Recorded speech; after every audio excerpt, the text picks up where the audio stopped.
ਦਾਮਨ ਨਬੀ cream ਦਾ ਜੋ ਫੜ ਲਵਣ ਉਹ ਕਿਸੇ ਗੱਲੋਂ ਫਿਰ ਥੁੜਦੀਆਂ ਨਹੀਂ। ਜਿੰਨਾ ਬੇੜੀਆਂ ਦਾ ਸੋਹਣਾ ਨਬੀ ਮਲਾਓ ਬਣਿਆ ਉਹ ਬੇੜੀਆਂ ਕਦੇ ਫਿਰ ਰੁੜਦੀਆਂ ਨਹੀਂ। ਬਾਬਾ ਫੇਰ ਲੈ ਕੇ ਇਹ ਪੈਨ ਕੇ ਤਾਜੇ ਨਬੂਬਤ ਵਾਲਾ ਆ ਗਿਆ ਨਬੀ ਕਾਨੀ ਦੀ। ਨਬੀਆਂ ਦਾ ਸੁਲਤਾਨ ਨੂੰ ਮਨਹੂਰ ਨਾ ਉਸਦਾ ਸਾਨੀ ਦੀ। ਜਿਬਰਾਈਲ ਅਮੀਨ ਜਿਨ੍ਹਾਂ ਦੀ ਕਰਦੇ ਨਿਤ ਗੁਲਾਮੀ ਦੀ। ਹੂਰ ਫਰਿਸ਼ਤੇ ਅਰਸ਼ ਦੇ ਜੀ ਵਿੱਚ ਖਿਦਮਤ ਓਹੋ ਸਰਕਾਰ ਮਦੀਨੇ ਵਾਲੇ ਦੀ ਤੁਮ ਪੈਂਦੀ ਚੜਦੇ ਲੈਂਦੇ ਉਹ ਪਾਕ ਨੂਰੀ ਦਰਬਾਰ ਜਿੱਥੇ ਰਹਿਮਤ ਦੇ ਮੋਤੀ ਵਹਿੰਦੇ। ਉਹ ਪਾਕ ਨੂਰੀ ਦਰਬਾਰ ਜਿੱਥੇ ਰਹਿਮਤ ਦੇ ਮੋਤੀ ਵਹਿੰਦੇ। ਉਹ ਪਾਕ ਨੂਰੀ ਦਰਬਾਰ ਜਿੱਥੇ ਰਹਿਮਤ ਦੇ ਮੋਤੀ ਵਹਿੰਦੇ। ਮੇਰੇ ਕੋਲ ਦੁਨੀਆ ਦਾ ਹੋਰ ਰਖਵਾਲਾ ਹੋਰ ਕਿਸੇ ਮਤ ਡੋਰ ਨਹੀਂ। ਸੀਨੇ ਲਾਵੇ ਕਰਮ ਕਮਾਵੇ ਐਸਾ ਆਦੀ ਹੋਰ ਨਹੀਂ। ਪੀਖ ਚੰਗੀ ਸੋਹਣੇ ਦੇ ਦਰ ਦੀ ਤਾਜ ਤਖਤ ਦੀ ਸੱਜਣੋ ਤਾਜ ਤਖਤ ਦੀ ਲੋੜ ਨਹੀਂ।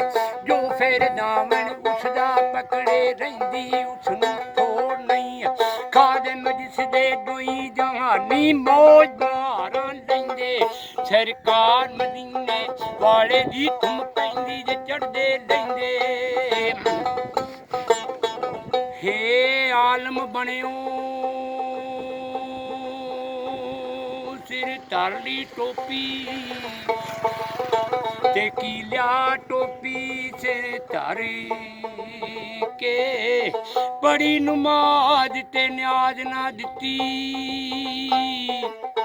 ਤੇ ਕੀ ਲਿਆ ਨਮਾਜ਼ ਨੂੰ ਪੜ ਕੇ।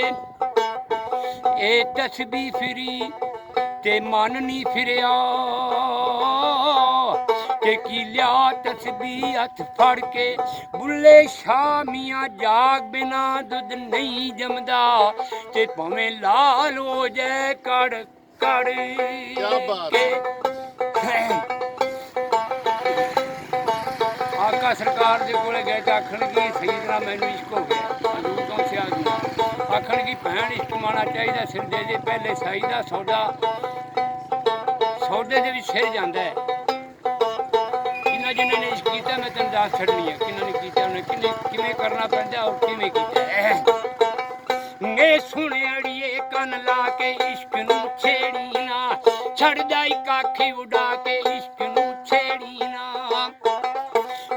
ਇਸ਼ਕ ਕਿਸੇ ਦੇ ਰਾਸ ਨਾ ਆਵੇ ਕਿਸੇ ਦੇ ਠੂਠਾ ਇਹ ਕਿਸੇ ਦੇ ਠੂਠਾ ਹੱਥ ਫੜਾਵੇ ਕਿਸੇ ਨੂੰ ਕੰਜਰੀ ਵਾਂਗੇ ਨਚਾਵੇ। ਓਏ ਕਿਸੇ ਨੂੰ ਕੰਜਰੀ ਵਾਂਗੇ ਨਚਾਵੇ। ਦਰ ਮੁਰਸ਼ਿਦ ਦੇ ਨੱਚਣਾ ਪੈਂਦਾ ਪੈਰੀ ਘੁੰਗਰੂ ਪਾ ਕੇ ਇਸ਼ਕ ਨੂੰ ਛੇੜਨਾ। ਦਰ ਮੁਰਸ਼ਿਦ ਦੇ ਨੱਚਣਾ ਪੈਂਦਾ ਪੈਰੀ ਘੁੰਗਰੂ ਪਾ ਕੇ ਇਸ਼ਕ ਨੂੰ ਛੇੜਨਾ। ਸੂਰੀ ਤੇ ਮਨਸੂਲ ਫਕਾਰੇ ਸੂਰੀ ਤੇ ਮਨਸੂਲ ਫਕਾਰੇ ਦੇਖਣ ਚੱਲਿਆ ਭੈਣ ਦੇ ਕਾਰੇ। ਐਨ ਲੱਕ ਦੇ ਪੈਂਦੇ ਨਾਰੇ ਓਏ ਕਾਦੀਆਂ ਸਿਰ ਫਿਰ ਲਾ ਛੱਡਿਆ ਸੀ ਸੂਰੀ ਤੇ ਲਟਕਾ ਕੇ ਇਸ਼ਕ ਨੂੰ ਛੇੜਨਾ। ਕਾਦੀਆਂ ਸਿਰ ਫਿਰ ਲਾ ਛੱਡਿਆ ਈ ਸੂਲੀ ਤੇ ਲਟਕਾ ਕੇ ਇਸ਼ਕ ਛੇੜਨਾ। ਸ਼ਾਹ ਹੁਸੈਨ ਨੇ ਇਸ਼ਕ ਕਮਾਇਆ ਗੱਲਾਂ ਨਾਲ ਧਾਰ ਕੋਈ ਲਾਈ ਫਿਰਦਾ ਤੇ ਲਾ ਕੇ ਤੋੜਨ ਬਾਣੀਆਂ ਔਖੀਆਂ ਨੇ। ਇਹ ਚੜਨੇ ਦੀ ਨੋਕੀ ਉੱਤੇ ਜਾਤੀਆਂ ਯਾਰ ਦੇ ਬੂਏ ਅੱਗੇ ਪਾਣੀਆਂ ਔਖੀਆਂ ਨੇ। ਅਸਗਰੇ ਹੱਥਾਂ ਦੇ ਵਿੱਚ ਘੁਆ ਦੇਣਾ ਨਾਲ ਬਾਈ ਕਟਵਾਣੀਆਂ ਔਖੀਆਂ ਨੇ। ਡੈਮ ਅਕਬਰ ਜਵਾਨ ਦੀ ਲਾਸ਼ ਉੱਤੇ ਉਹ ਫੇਰੀ ਬਰਸਾਣੀਆਂ ਔਖੀਆਂ ਨੇ। शाह हुसैन ने इश्क कमाया करबल जाके डेरा लाया अठा ते रख के लाल को आया गे यार नू कहंदे मिलिया सी पर ने जे कुरान सुना के इश्क नू छेड़ी ना ओयो यार नू मिलिया सी ने जे कुरान सुना के इश्क नू छेड़ी ना शाह शमूत बरेज ने इश्क कमाया जदों सवाने ते सूरज आया गे धरती ने फिर रंग बदलाया गे धरती ने फिर रंग बदलाया ए यार नू उदों मिलिया सी पर उल्टा पोश लवा के इश्क नू छेड़ी ना सुन चलिए कन ला के इश्क नू छेड़ी ना फरजां दी शहर ने रंग बनाया गे टूंबे वाले ने खूब सजाया सजनों नथू टाके डेरा लाया कई यार ते मिलने खातर ओ पर फिर दे पेश वटा के इश्क नू अस्सलाम वालेकुम बाबा जी। गे सोने अड़िए ला के इश्क नू अस्सलाम वालेकुम बाबा जी, कैसे हैं आप? की नाम है जनाब दा? मेरा नाम जी मोहम्मद रफीक मोहम्मद रफीक कित्थे दा रहने वाला? नथू ते टाके नथू टाके दा? हाँ अच्छा, नथू टाके दे किहड़े पासे बैठे? ओली साइड दी अच्छा हाँ। अच्छा, वटू वाले पासे? हाँ बटू आए पास अच्छा जो पूछोगे हाँ। रफीक मलांगे तो तुम दसणगे आखणगे भी अच्छा जी। बिल्कुल हाजी मलांगे ये नाजरीन इस वक्त जो है हम डिस्ट्रिक्ट बहावल नगर का एरिया है, खेतरावाड़ा और उसके मुजाफात में हम फिर रहे हैं।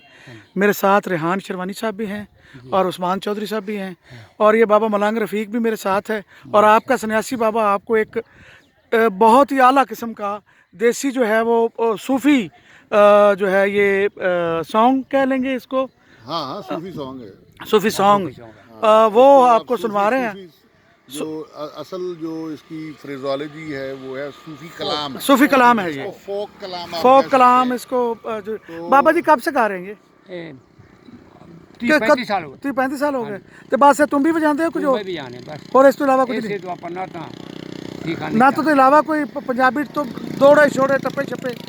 वो तो जी अगे जो मदीने नहीं गए थे उदों तो मकसदुल्ला सैद नूर शाह दूजाना मोड़ मिर्जा जट ससी पूर्ण मेरे को 12 सन बेतहासियाँ लोग सुनते हूँ आप सूफी कलाम पढ़ी है बस। चलो बड़ी मेहरबानी सर, बड़ा शुक्रिया। बहुत शुक्रिया जनाब बाबा जी, बहुत शुक्रिया। ਇਹਦੇ ਨਾਲ ਹੀ ਅੱਜ ਦੇ ਪ੍ਰੋਗਰਾਮ ਦਾ सवाल जवाब ਸਵਾਲ ਜਵਾਬ ਦਾ ਵੇਲਾ ਖਤਮ ਹੋਇਆ। ਤੁਹਾਡਾ ਸੰਨਿਆਸੀ ਇਜਾਜ਼ਤ ਚਾਹੇਗਾ। ਅੱਲਾ ਹਾਫਿਜ਼।